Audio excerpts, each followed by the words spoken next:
Hi, I'm Mitch Ashley here at Atlassian Team 24 in Las Vegas, Nevada.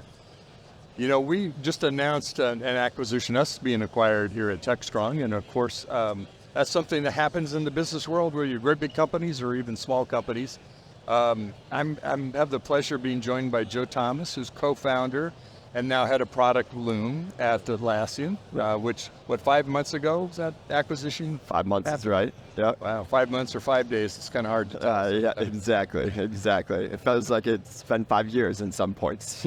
Great. Well, you know what? I'd love if we want to know about Loom, if somebody doesn't know about that. I want to hear the origin story about how you kind of came up, why you pursued this as an idea for a company. Absolutely. Well, congratulations on the acquisition, Mitch. And same to you. Thank you. So the origin for Loom was that we believed that video was, even back in 2016 when we launched, video was everywhere in the consumer landscape, but you would show up to work and it wasn't there. And we quickly realized that it was purely through the amount of effort and friction that there was to record a video and send it out as part of communication. QuickTime has been around for 25 years. You would record it, you would have a 300 megabyte file, you'd have to upload that to Dropbox or G Drive, and by the time you shared out that link, it was 15 minutes later, you may as well have just typed up a message. So we felt I need to edit it, right? There's some things I need to tweak. Exactly. And so we felt like if we took a lot of friction out of the process of recording and sending video for day-to-day communication, it would totally unlock the aperture of the people who would use it and the use cases that they would use it for. And so consumerization of video in the enterprise was one part of it. Another part that I think is directly related to Atlassian and Team Anywhere is the fact that distributed work, even back in 2016, was on the rise. Especially in the development world, right? We've been doing distributed development, for a long time. Correct. And so people adopt work communication tools because it makes them faster or better at their jobs. And when you think about collaborating and communicating, especially across offices or time zones, you need a more effective form of communication. And we felt like asynchronous video tapped into that as well. And you bring those two things together. We ran our first survey after we launched the product. It was horizontal in usage. We are used up and down the org chart, like Atlassian executives, Anu, Mike, Scott, all use it for company communication. But it's also used by engineers that are doing bug reports or code docs. There's designers for design walkthroughs. Go-to-market folks use it for customer outreach. It's truly horizontal in nature, and that's what we believe the opportunity is video is prolific in consumer. It's going to be massive in the workplace as well, and we hope Loom is the one that unlocks it for most people. Well, sounds like you're on that path for sure. Sometimes entrepreneurs, I worked at this company, I had this problem, we weren't solving that, but I decided that's my next mission is to solve that. Other times we looked at the market, this is happening in video, we think this is going to be big, let's go, this is the need that's being unmet. Were one of those two paths more of the path we took? We were more iterative, and I think that's actually a vast majority of companies that end up being, you take Slack, for example, they started out as a video game company and then became the most prolific. I always say the first 2 years are you're finding out what you're really doing. Yes. So we did have a core thesis of video is radically underutilized in the workplace, but the initial implementation was a two-sided marketplace of product experts giving feedback to any stage of the product lifecycle. Then we got feedback from companies that they wanted this sort of screen recording with camera overlay from real-time website users. And we knew in order to increase the percentage of real-time users to record a video on a website from 0.001% to like 0.1%, it had to be a pretty slick and easy to use experience. And so we built it consumer grade in nature. And then we started getting feedback, hey, can you split out that Chrome extension as a screen recorder and camera bubble so I can just record it myself? They're like, yeah. And so we launched that in June of 2016. And that's when usage and users exploded. I think that Atlassian, one of the reasons why we're so excited about coming into the organization, they were the inventors of product-led growth and PLG. And so we had that same sort of playbook where in order to get value out of a Loom video that you recorded, right when you're done recording, it instantly uploads, you have a link to share, is that you send it to somebody, it brings them into the Loom experience, they sign up, and that has been like our core growth engine is PLG. So anyways, that was the initial kind of iterative approach, always video at the core, but pretty different from where we started. It's amazing. I did a startup company that thought it was going to be a web design company, became a systems integration. Yeah, And at the end, you just don't know where it's going to take you. And Loom is so much more than a screen recording. You know, there's a lot of screen recording software. Talk about asynchronous communication and how that fits into both an Atlassian context, where you've got this team work graph of what's happening in the organization. You've got different kind of workflows that are happening in Jira and Confluence and the other tools. So you've not come from, here's the problem that we solve. You've come into a little bit bigger space. You've come into a kind of real horizontal space where you can play across all of it. Yes. Am I pontificating too much, or am I on track? No, yeah, absolutely. I mean, we say that there's the 3 E's of asynchronous video communication, and it ties all to generally asynchronous, which is, one is efficient.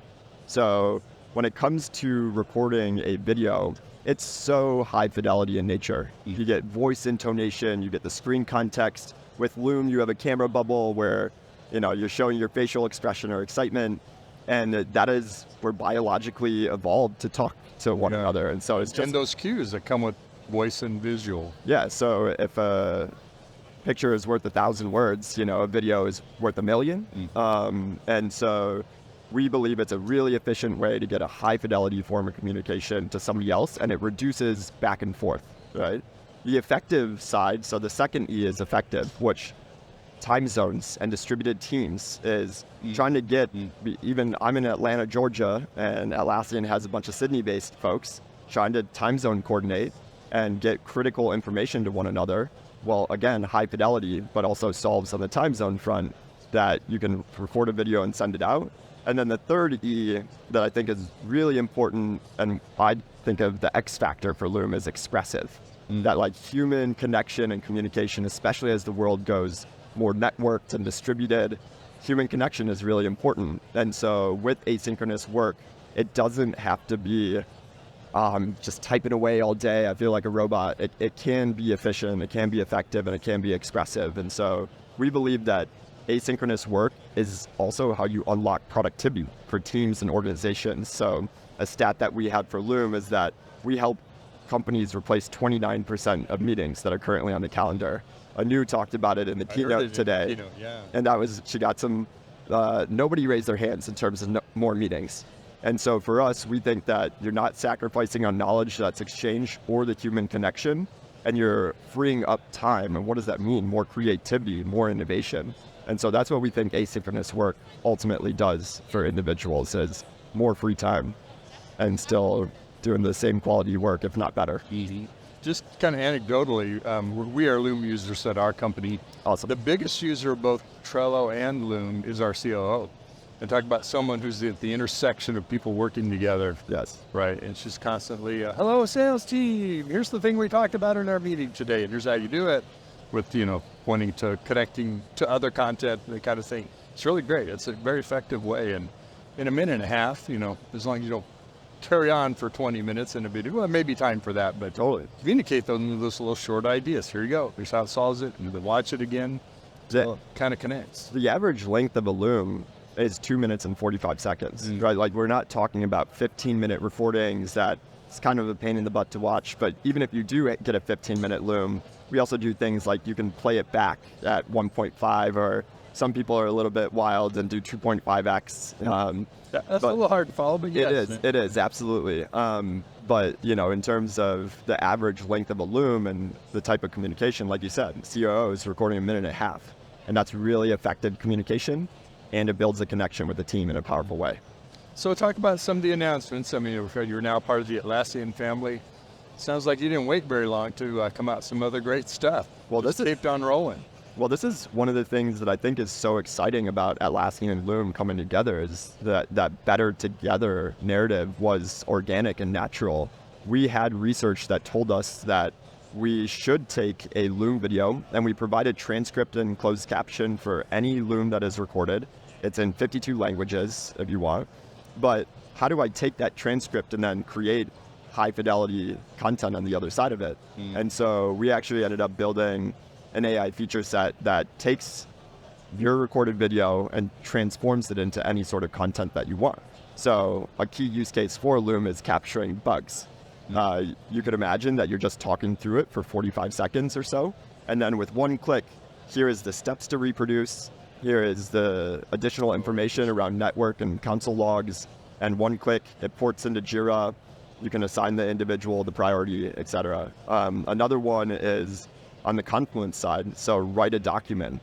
You could imagine that you're doing employee training or onboarding materials or a help center article, and you're recording a Loom walking through that. With one click, we'll take that transcript and provide a structured, stylized doc that you copy and paste into Confluence with a Loom embedded into it. I forgot to mention that with the Jira ticket as well, is that Looms can be played right within that Atlassian ecosystem. And we were going to build that anyways if it wasn't the acquisition. And so there's just so much more opportunity for us to continue to build together. We're just getting started, but that is the new Loom AI workflow launch that we just had today. So let me ask you, this may be kind of projecting forward, maybe it's not that far away, but it seems like if you have workflows and you have a platform that understands what that workflow is, you could say in the context that I'm recording a Loom now is because I'm working on this particular task.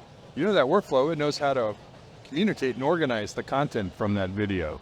For sure. I mean, I think that this is where what Atlassian announced today with Rovo is the thing that I personally, as a product builder, am most excited about. It makes so much sense that Atlassian has all of this context on an organization, the team graph, the knowledge graph. And if you're recording a Loom that's walking through a certain project update, well, we can take that transcript, plug it into Rovo, and say, pull out all the tickets or issues or individuals that this is relevant for, and then port that information back into the platforms and systems that it should be in. So like a Confluence doc, they had the Blueberry example during Rovo. It's like, if I'm giving an update on Blueberry, I shouldn't have to manually go in and update the Confluence docs with this.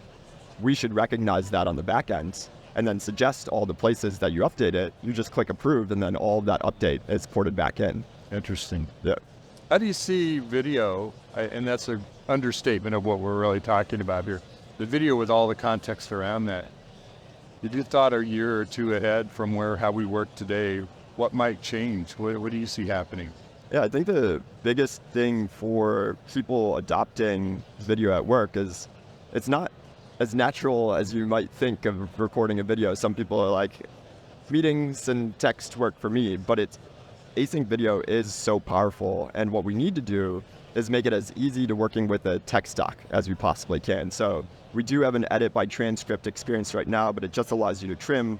What we're going to do is start pushing into multi-modality around AI. So we have a lot of rich information on individuals, so we can create a voice avatar, we can create a camera avatar for you, such that if you stumble over some words or you miss an important section, you can just type that in and we'll put that in the video for you. And so for us, we think that that's really powerful technology to push more into the multimodality versus just kind of like the text-oriented AI offerings that we have today.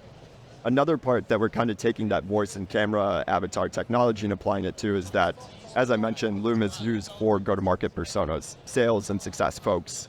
And it actually increases pipeline by 19% is what we've seen, just because it makes that human connection if you receive a personalized video. Right. And so we're going to use that technology of cam and voice avatar, tie into your CRMs, and we're going to launch something called Variables that allows you to send personalized videos at scale, which is the number one pain point that we hear from salespeople today. It's just re-recording basically the same 95% is the same. Different name at the front or whatever. Yeah, exactly. And so I think that that's where our AI offering, but the Loom platform generally is going to push more into the multimodality of video. I hadn't really thought about the role of avatars and that overcoming the apprehension of being on camera. Not everybody, sits here in front of a camera every day, and natural for you or I to do a Zoom meeting or a recording or whatever it is. Right. And for other folks, that's just like anything in front of a camera is a big step.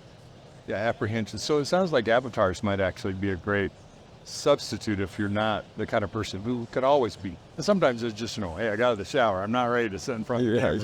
Yeah, of course. Yeah, I think that that's where it's a very exciting time to be building in software generally. It's very exciting to be building in video specifically. And I think when you say 2 years from now, I think that the ecosystem is evolving so rapidly. It's fast as things are changing. yeah. Wow. So it's like 6 months, like a year is kind of like max where we push our thinking towards, because things are going to change and we'll adapt to that. I was just thinking about your sales example, CRM. I'm a product leader, right? I want to talk to my customers. Hey, we got some announcements here. You're probably not going to be one of the people that goes and downloads or watches the announcement from the Atlassian. So I just want to tell you a little bit about some things we did this week and how this might be relevant to you. And I'd love to follow up and chat about. Exactly. It's extremely high leverage, right? I think that this is what Atlassian, I think, has done.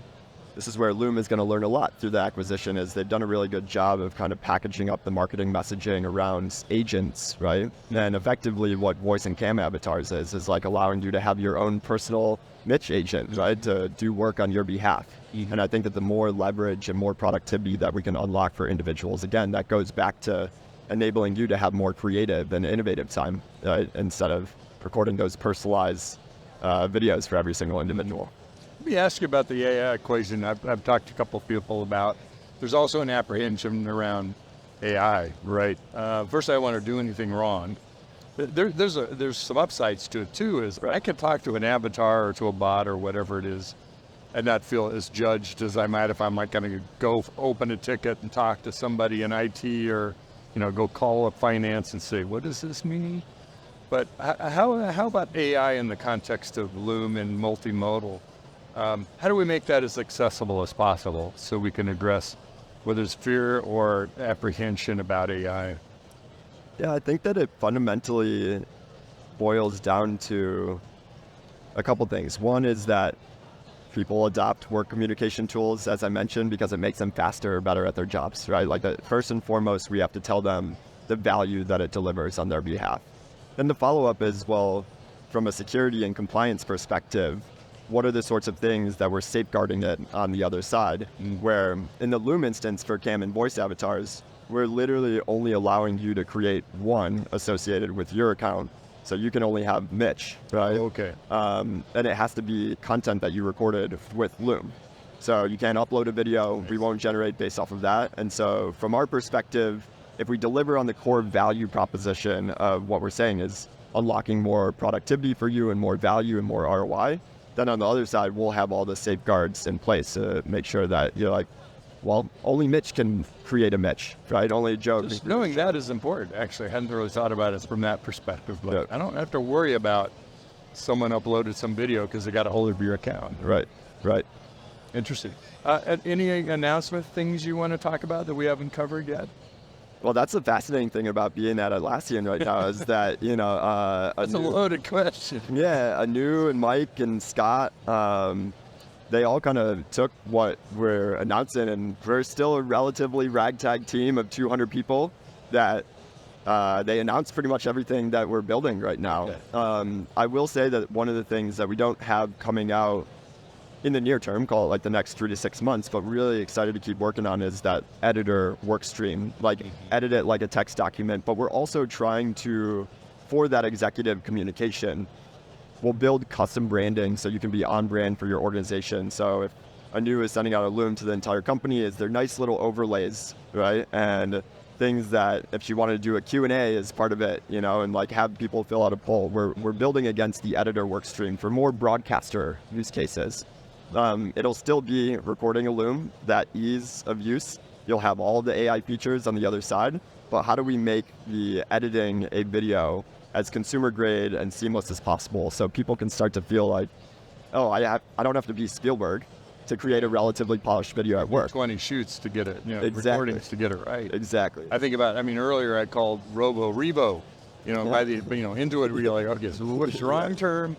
I'd love to reverse tape and, take that out, no tape involved. Yes. Is this that kind of thing? And you have to just pick a random, you had to break out Camtasia to go edit a video to fix something, and I don't even know how to fix the voice. How do I do an overlay of that, right?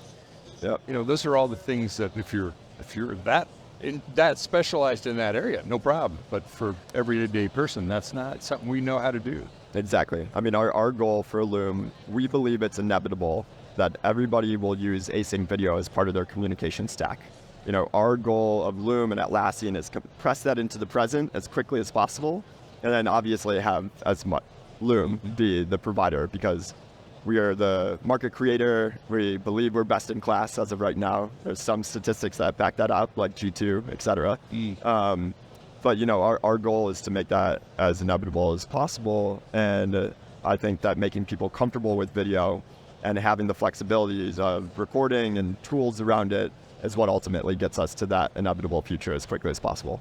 Sometimes when things are so impactful, they kind of fade into the environment we work in, and we don't call it Loom anymore. We just call it multi-mode video, whatever the term is at the time. You see that kind of happening for the technologies that you've created? Is that a measure of effectiveness, is where we don't have to call it a Loom video anymore? It's just a thing or whatever it has. Well, we actually think that there's real branding power in people calling it a Loom. Do. That was a trick. That was kind of a trick question, I guess, or maybe a dumb question. I was just walking over with a teammate over here, and she was telling me that somebody, as a mortgage lender, their friend in Oregon received a Loom, that she used that specific term. Okay, so you become the Kleenex of we're a noun and verb. I think that's like a really special, or hey, not a bad thing. I think it's a really special opportunity from a brand perspective, is that just send me a Loom, right? All right, so we won't. Not that we did, but we wouldn't expect Loom to fade into the background. No, exactly. Did you Loom that? Did you set up a Loom? Okay, I can hear the conversation now. All right, Joe, it's been a pleasure talking Mitch, to you. thank you so much. Congratulations on the acquisition. And you too. Thank you very much. And we look forward to great things. And I think it's a good place to watch, for people who are following or part of Atlassian, because you're part of creating the future that we're living right now, and we'll live in a year or two from now. So it's great stuff. That is the plan. We'll see you at Team next year, right? Okay, we'll be here. Okay, all right. Awesome. All right, Joe Thomas. I keep wanting to say Turner. Joe Thomas, in my mind anyway. Joe Thomas, who is head of product for Loom. Is it SVP? Is that your title, or you? Head of product, technically. Head of product. Okay. Yeah. This thing's evolve over exactly. time. Head of is a generic. What level is it? We don't know. Yeah. That all kind of figured itself right. Yeah. Okay. Right. So anyway, Joe Thomas that we've been meeting with. Really think about that asynchronous communication. Don't think of it as that term. Is thinking about, how do I share what I'm thinking right now, and people can consume it at any time that they want to, and now in multimodal. And how that can be more effective than recording something and assuming that that's the static thing it's only ever going to be. It's a great way of helping us all communicate better. So thanks again, Joe. Thanks, Mitch. All right. We'll be back again with another great interview. Stay tuned.